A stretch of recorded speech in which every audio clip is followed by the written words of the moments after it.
నమస్తే, welcome to తొలి వెలుగు.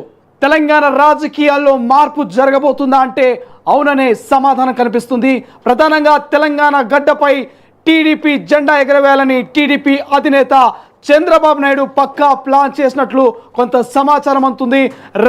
రానున్నటువంటి స్థానిక సంస్థల ఎన్నికల్లో ఇక ముఖ్యంగా యువత, సెటిలర్స్ ఫోకస్ చేస్తూ, బీసీలను ఫోకస్ చేస్తూ టీడీపీ అధినేత చంద్రబాబు నాయుడు తెలంగాణలో చక్రం తిప్పబోతున్నటువంటి సమాచారం అందుతుంది. దానికి సంబంధించినటువంటి అప్డేట్స్ ఒక్కసారి చూద్దాం. ఎస్ రైట్, తెలంగాణలోని కొన్ని దక్షిణ జిల్లాలో టీడీపీకి పట్టుంది. దీన్ని రాష్ట్రమంతటా విస్తరించడానికి ప్రణాళికాబద్ధంగా కృషి చేయాలని నిర్ణయించుకున్నారు.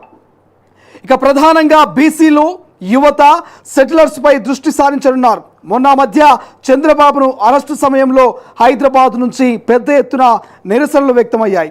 దీన్ని దృష్టిలో ఉంచుకొని 2028 ఎన్నికల నాటికి అంటే 2028 టార్గెట్గా తెలంగాణలో పచ్చ జెండా రెపరెపరాలించాలని భావిస్తున్నది టీడీపీ. ఇక ఈ నేపథ్యంలోనే తెలంగాణలో బీఆర్ఎస్ ఇప్పట్లో పుంజుకునే అవకాశాలు కనిపించడం లేదు.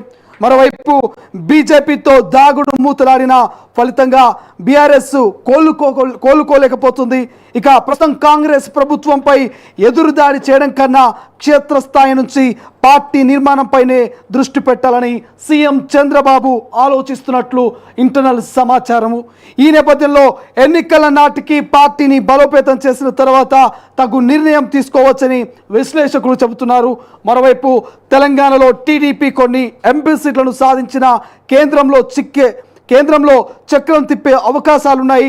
వచ్చే ఎన్నికల నాటికి సీఎం చంద్రబాబు పూర్తిగా జాతీయ రాజకీయాల్లో తనదైన ముద్ర వేసేందుకు ఇప్పటి నుంచే కసరత్తు చేస్తున్నట్లు రాజకీయ విశ్లేషకులు, ఇక రాజకీయ నాయకులు చెప్తున్నటువంటి మాట. నిజంగా మరి పార్లమెంట్ ఎన్నికల నాటికి నిజంగా తెలంగాణలో పాగా వేసి టీడీపీ జెండాను ఎగరవేసి చంద్రబాబు నాయుడు ఢిల్లీ వేదికగా చక్రం తిప్పే అవకాశం ఉందా? దానికి సంబంధించినటువంటి అప్డేట్స్ ఒకసారి మా ప్రతినిధి సీనియర్